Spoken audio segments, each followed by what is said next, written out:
क्षेत्र में पर्याप्त प्रगति एक विशिष्ट कार्य प्रणाली के आधार के बिना संभव नहीं होती है।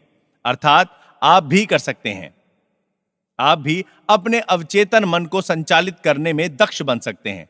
आप इसके सिद्धांतों की शक्तियों को अपने ज्ञान के आधार पर अपने विशिष्ट कार्यों तथा अपने अभीष्ट लक्ष्यों के अनुरूप उपयोग करके अपने जीवन को सफल बना सकते हैं। एक पूर्व केमिस्ट होने के नाते मैं आपको बताना चाहता हूं कि हाइड्रोजन के दो एटम के परिणाम में यदि एक एटम ऑक्सीजन का मिला दिया जाए तो वो पानी बन जाता है। आप यह भलीभांति जानते हैं कि एक एटम ऑक्सीजन और एक एटम कार्बन मिला देने से कार्बन मोनोऑक्साइड नाम की जहरीली गैस बन जाती है। लेकिन यदि एक एटम ऑक्सीजन और मिला दिया जाए तो कार्बन डाइऑक्साइड गैस बन जाती है, जो एक साधारण गैस होती है। इसी प्रकार केमिस्ट्री रसायनों के मिश्रण की एक प्रयोगशाला है। आप ये ना सोचे कि केमिस्ट्री, फिजिक्स, मैथमेटिक्स के सिद्धांत आपके अवचेतन मन से अलग हैं। पानी अपना धरातल स्वयं बनाता है। यह एक सिद्धांत है जिसे सभी जानते हैं और स्वीकार करते हैं, और सभी जगह यह देखने को मिलता है। एक और उदाहरण लेते हैं। लोहा गर्म किए जाने पर फैलता है। यह एक सत्य है जो किसी भी समय किसी भी परिस्थिति में पाया जाता है। आप लोहे के टुकड़े को गर्म करो, वो बढ़कर फैलेगा, चाहे वो चीन में हो या इंग्लैंड अथवा भारत में हो।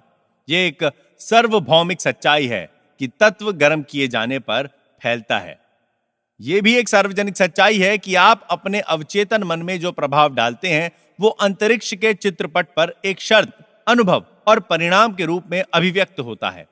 आपकी प्रार्थना का परिणाम मिलता है क्योंकि आपका अवचेतन मन सिद्धांत है, और सिद्धांत का मतलब है एक वस्तु की कार्यविधि या वस्तु के चलायमान होने का तरीका।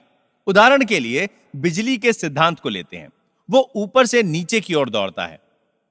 जब आप बिजली का इस्तेमाल करते हैं तो आप उसके सिद्धांत को नहीं बदलते, लेकिन प्रकृति के सहयोग से आप अद्भुत आविष्कार और नई नई खोज करते हैं, जिनके परिणाम स्वरूप मानवता को अनगिनत लाभ पहुंचाए जाते हैं। आपका अवचेतन मन सिद्धांत है जो आस्था के नियम के अनुकूल चलता है। आपको पता होना चाहिए कि आस्था क्या है, वो क्यों काम करती है और कैसे काम करती है। बाइबल में यह बड़े आसान, स्पष्ट और सुंदर तरीके से बताया गया है कि कोई विश्वास के साथ पहाड़ से कहे कि हटो और समुद्र में जा गिरो, तो उसे अपने हृदय में कोई संदेह नहीं रहता, बल्कि उसे विश्वास होता है कि उसने जो कहा वो पूरा होगा, उसे वो सब कुछ मिलेगा जो वो कहेगा। आपके मन का नियम आस्था का सिद्धांत है। इसका मतलब है कि आपको मन के काम करने के तरीके पर विश्वास करना है। आपके मन की आस्था आपके मन का विचार है। देखो कितना आसान है सब कुछ, बस यही समझना है। आपके सभी अनुभव, परिणाम, शर्तें और कार्य आपके विचारों के प्रति आपके अवचेतन मन की प्रतिक्रियाएं हैं। याद रखने वाली बात यह है कि परिणाम, फल या उत्तर उसमें नहीं जिसमें आप विश्वास करते हैं, बल्कि आपके मन की आस्था से मिलता है। झूठी आस्थाओं, धारणाओं, अंधविश्वासों और आज के जीवन में प्रचलित भयों पर विश्वास करना छोड़िए और जीवन के सनातन सत्य एवं दैवी नियमों पर विश्वास करना शुरू करिए। तब जाकर आप जीवन में ऊपर उठेंगे और जीवन का सच्चा आनंद ले सकेंगे। जो व्यक्ति इस पुस्तक को पढ़कर और इसमें दिए गए अवचेतन मन के वैज्ञानिक सिद्धांतों को अपने जीवन में लागू करेगा, वो अपने लिए और दूसरों के लिए वैज्ञानिक एवं प्रभावपूर्ण रूप से प्रार्थना कर पाएगा। आपकी प्रार्थनाओं के परिणाम कर्म और उसकी प्रतिक्रिया के अलौकिक सिद्धांत के रूप में होते हैं, जो आपके विचार की प्रवृत्ति के अनुरूप होते हैं। अपने मन को सद्भाव, स्वास्थ्य, शांति तथा शुभेच्छाओं में लगाएं और देखें आपके जीवन में क्या आश्चर्य होते हैं। आपका मन दरअसल में एक है, किंतु उसके दो स्पष्ट भाग हैं। दोनों की विशेषताएं अलग हैं। सभी बुद्धिमान लोगों को मालूम है कि दोनों विभागों को एक रेखा अलग करती है। दोनों के कार्य बुनियादी रूप से एक दूसरे से अलग हैं। प्रत्येक विभाग को अलग अलग विशिष्ट शक्तियां और गुण मिले हैं। दोनों की पद्धति आपके मन के कामों को सामान्यतः दो पालों में बांट देती है। एक उद्देश्य मूलक मन और दूसरा व्यक्ति मूलक मन, चेतन मन और अचेतन मन। दूसरे शब्दों में, जो सतह पर दिखाई देता है, यानी जो आप दिखाई देते हो, और दूसरा आपके अंदर का मन, जो आपके अंदर है, दिखता नहीं। इसे स्वैच्छिक मन और अनैच्छिक मन अथवा पुरुष और स्त्री मन जैसे अनेक प्रकार से कहा जा सकता है। इस पुस्तक में सभी जगह आपको इन दो मनों के लिए चेतन और अवचेतन शब्दों का प्रयोग मिलेगा। इन दो मनों के कार्यकलापों को समझने का एक नायाब तरीका है।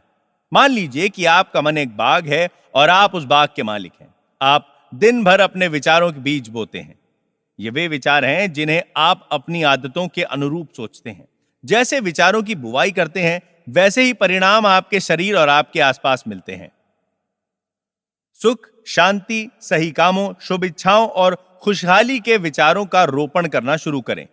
धैर्य से बैठकर पूर्ण रुचि के साथ इन गुणों पर चिंतन करें और उन्हें पूर्ण रूप से अपने चेतन मन में, अर्थात अपने सोचने समझने के मन में स्वीकार करें, उन्हें अंगीकार करें। अपने मन के बगीचे में इन विश्लेषण बीजों की बुआई करें और उनकी शानदार फसल का लाभ कमाएं। आपके अवचेतन मन की मिट्टी खूब उपजाऊ है, जिसमें सभी प्रकार के बीज उग जाते हैं, अच्छे भी और बुरे भी। लेकिन जरा सोचिए, क्या कांटों को रोपने से कहीं अंगूर मिलेंगे या गोखरू के पेड़ में अंजीर लगेंगे? इसीलिए प्रत्येक विचार महत्वपूर्ण है, क्योंकि वही कारण है जिसके प्रभाव से फल मिलता है। इसीलिए यह जरूरी है कि आप अपने विचारों पर नियंत्रण रखें, जिससे आपको वही परिणाम प्राप्त हो जैसा आप चाहते हैं। जब आपका मन सही रास्ते पर चलने लगेगा, जब आप सच को समझना शुरू कर देंगे, जब आपके अवचेतन मन में रचनात्मक, मधुर और शांतिपूर्ण विचार जमा होने लगेंगे, तब आपके अवचेतन मन की जादुई शक्ति में प्रतिक्रिया होगी और आपके जीवन में मधुर परिस्थितियां पैदा होंगी। आपके आसपास का वातावरण सहज बन जाएगा, प्रत्येक कार्य में सफलता मिलती जाएगी। जब आप अपने सोचने विचारने पर नियंत्रण शुरू कर देंगे, तो आपका अवचेतन मन इस शक्ति का उपयोग अपनी समस्या या परेशानी में भी कर पाएगा। दूसरे शब्दों में, आप वस्तुतः उस अनंत शक्ति और सर्वशक्तिमान नियम के सजग अनुयायी बन जाएंगे जो समस्त संसार को चलायमान रखता है। आप जहां रहते हैं, वहां चारों ओर देखेंगे तो पाएंगे कि अधिकांश लोग शून्य जगत में रहते हैं और विवेकपूर्ण एवं ज्ञानी जन अभिलाषापूर्ण, अर्थपूर्ण जीवन को चुनते हैं। याद रखें, अर्थपूर्ण जीवन अर्थात आपके विचार, आपकी भावनाएं और कल्पनाएं ही आपके शून्य जगत का निर्माण करती हैं। इसीलिए यही रचनात्मक शक्ति और वो सब कुछ जो आप अपने जीवन में देखते हैं, उसे जाने अनजाने में आपके भीतर के मन ने बनाया है। आपके चेतन और अवचेतन मन के आदान प्रदान का ज्ञान आपके संपूर्ण जीवन को बदल सकता है। अपने आसपास की दशा बदलने के लिए आपको उसके कारण को बदलना होगा। अधिकांश लोग दशा और परिस्थिति बदलने के लिए उसी में करना शुरू कर देते हैं। विवाद, उलझन, अभाव, बंधनों को दूर करने के लिए आपको उनके कारण को, अर्थात उस तरीके को बदलना होगा जिसके जरिए आप चेतन मन का प्रयोग कर रहे हो। दूसरे शब्दों में, जिस दिशा में आप सोच रहे हैं और मन का प्रयोग कर रहे हैं, उसे बदलना होगा। आप असीमित दौलत के अथाह सागर में रह रहे हैं। आपका अवचेतन मन आपके विचारों के प्रति बहुत नाजुक है, तुरंत सक्रिय हो जाता है। आपके विचार ही वो शक्तिपुंज हैं जिसके माध्यम से आपके अवचेतन की अपरिमित बुद्धि, ज्ञान, महत्वपूर्ण शक्तियां और ऊर्जाएं निर्गत होती हैं। आपके मन के नियमों का व्यवहारिक प्रयोग, जैसा कि इस पुस्तक के प्रत्येक अध्याय में दिया गया है, आपके जीवन में अभावों को दूर करके संपन्नता लाएगा, अंधकार की जगह प्रकाश लाएगा, भय को दूर करके विश्वास लाएगा, विवाद की जगह सौहार्द लाएगा, विफलता के स्थान पर सफलता लाएगा और साधारण जीवन से उन्मुक्त होकर खुशहाल जीवन प्रदान करेगा।